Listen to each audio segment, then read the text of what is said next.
tambay, Chef Boy tambay, Chef Boy tambay na kayo. Tambay na.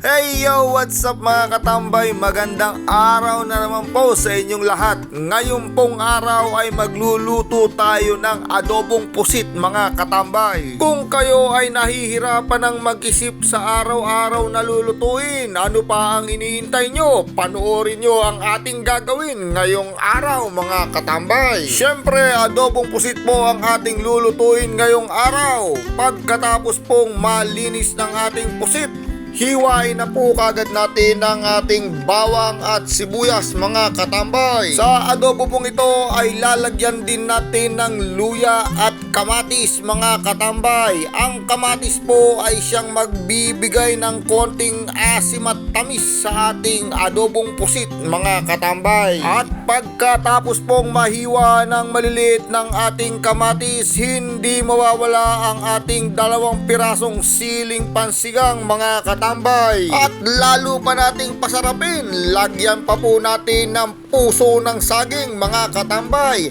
Ang pusong ito ay magsisilbing extender at dagdag kakaibang lasa sa ating adobong pusit mga katambay. Siyempre, hiwain natin ng maliliit ito mga katambay. Pagkatapos hiwain ng ating puso, lalamutakin ito natin sa asin mga katambay.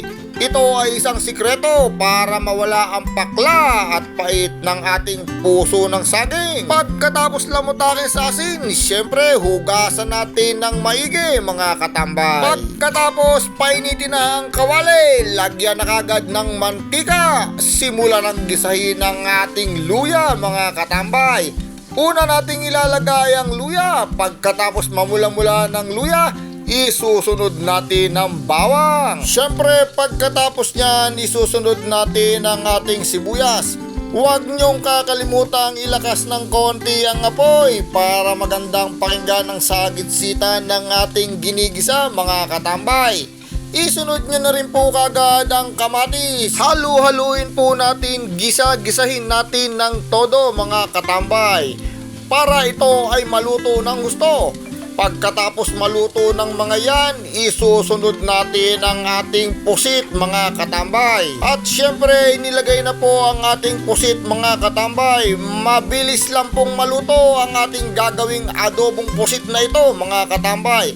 Halu-haluin lang po natin ng maigi hanggang sa ito ay maluto. Huwag niyong kakalimutang maglagay ng konting pamintang durog mga katambay. Siyempre, huwag niyong kakalimuting halu-haluin ng todo mga katambay. At i-ready na ang ating powder seasoning mga katambay. Dagdag sarap. Huwag niyong kakalimutang lagyan ng toyo ang ating adobo mga katambay. Ito ang ating toyo ng ating buhay. At syempre, kung may toyo, huwag niyong kakalimutang dagdagan ng konting patak ng oyster sauce. Ito ang magbibigay konting lapot sa ating adobong pusit mga katambay. Pagkatapos, isalang na natin ang ating puso ng saging mga katambay.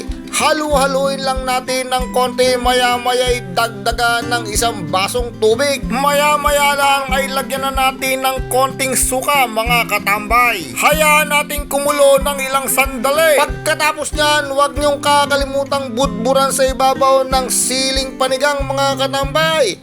Takpan muli ng sandali. Pagkalipas ng ilang sandali, tanggalin ang takip, lagyan ng konting asukal, pang balanse ng ating panlasa. At kung mapapansin nyo mga katambay, ang ating adobong pusit ay lumalapot na ang sabaw.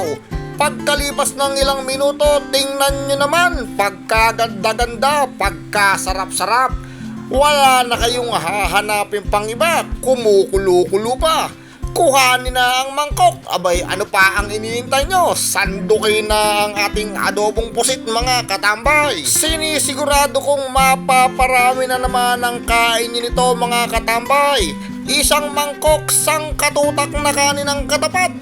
Mga katambay, napakasarap nito pagmasdan, napakasarap tikman. Inyo pong subukan ng inyong malasahan ng aming niluto ngayong araw. Muli po mga katambay, ako po'y nagpapaalala sa inyo.